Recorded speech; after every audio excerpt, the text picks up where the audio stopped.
Hey Quilty friends, Yvonne here. This month you will choose your preferred construction method.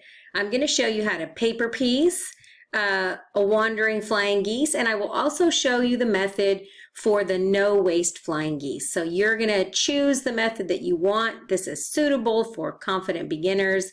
So this is one of your options for your table runner of the month. It's very beautiful.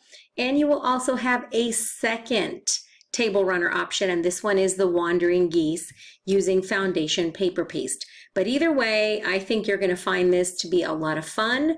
You have options for embellishing this one or making placemats. So there's an extra large star. There's your template here that you're going to need for the wandering geese, which is the paper pieced option. You're going to have bonus content. So we have this happy dog for the dog days of summer. You have a little flag that you can put in the dog's mouth or use it in another way. And then there's a bunting for July. So you have lots of options to embellish this project. And I'm so excited. I can't wait to see you in just a few moments. Goodbye. See you guys on Sunday, the 25th, for all of the fun.